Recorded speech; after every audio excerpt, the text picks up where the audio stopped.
So this is a fascinating story and a fascinating experiment, because Googling something has become a verb. It's just the way we speak. We don't talk about searching anymore. So Google services have become an everyday part of our lives, from Google's search engine to maps to emails to calendar. You might not even realize just how much you use the company's products and the company's apps. Dan Patterson from our partners at CNET wanted to challenge that notion, and he personally tried going without Google.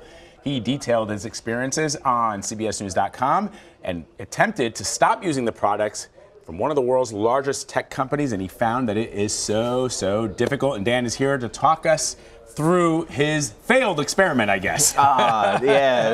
It was a big failure and a fascinating failure. Also a time-consuming failure. So why did you decide to quit? Well, so Facebook has kind of had this drumbeat of bad news all year, but it is relatively easy to go into your Facebook account, deactivate, and then delete, right? You can download all of your data fairly easily. You can store that data almost anywhere in the cloud, Dropbox, Google Drive. So I started looking at Google services and kind of found that, oh, wow, I use Google for literally everything in my life, at least my digital life. I use it for Gmail. I use a suite called G Suite, so I can map a domain and use my own personal domain. I use Google Docs to store and Drive to store pretty much everything. Calendar manages my life. And figured, well, all right, so I nuked Facebook. What's a process like of nuking Google? Right. So I had to use project management apps and to-do list apps because I use so many different services. I had to back up not just one thing, like with Facebook, there's one archive.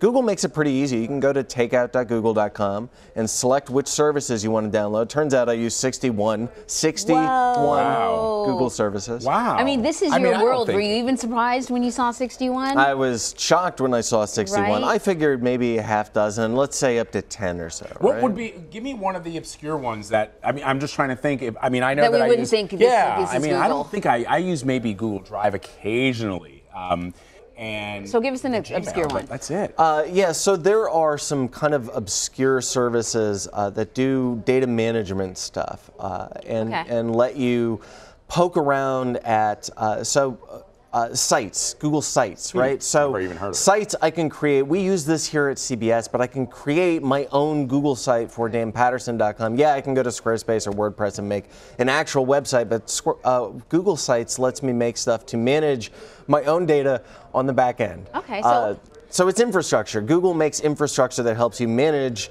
the other applications that Google builds. So to me, I saw this as a challenge, this company, and this isn't like, well, they're super evil and I gotta escape. It was, holy cow, this company makes infrastructure and services to manage the 61 different services that I use. Yeah. So Google Sites is one example of that. But what about the data? Because the thing that makes you sort of a little, what people often find a little disturbing about Google is, you Google one thing one day and then you see ads popping up on the side and you just wonder how much of our personal information are they collecting? Yeah. So there is the data that is available at takeout.google.com, and for me, it was almost 200 gigabytes. So many of those. Is that a lot? That's a lot. Okay. That's a lot. But I bet you and many of our viewers are pretty similar because a lot of that data was Google Photos.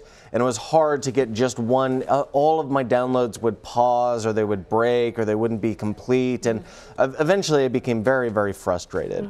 But there's also the data that we don't see. So we worked with some partners to kind of track and monitor some of this data, including a professor at Vanderbilt who I mentioned in the story and talks about some of the ways that Google tracks us. And we left a phone, or he left a phone alone, untouched, nothing else going on with it. It talked to Google 340 times in a 24-hour period, 14 times per hour. Vlad just got a new Google phone. Yeah, this is the CBS just upgraded my phone, and I've always used an iPhone, and they were like, well, why don't you try the Google phone? It's really awesome. Was it a Google phone that you guys used? Yeah, an Android phone. And that's a fantastic Samsung. I love the Samsung S series. That's a great series of phones. Is that what this is? Yep, that's a fantastic phone. That's also one phone that was used in these studies. And look, Samsung phones are great. Google Pixel phone is great. And none of this was a Google stinks kind of experiment, but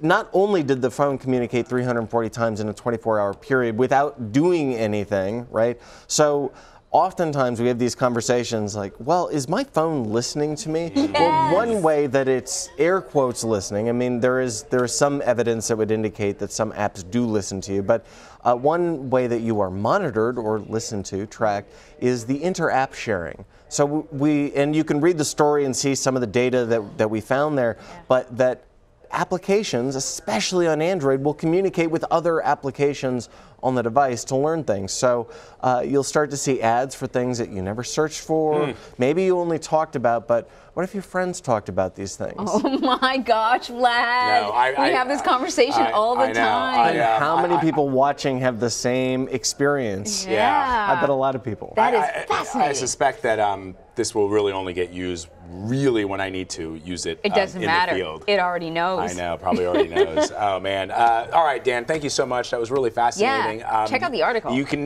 read Dan's full article, How I Tried and Failed to Quit Google, by going to cbsnews.com.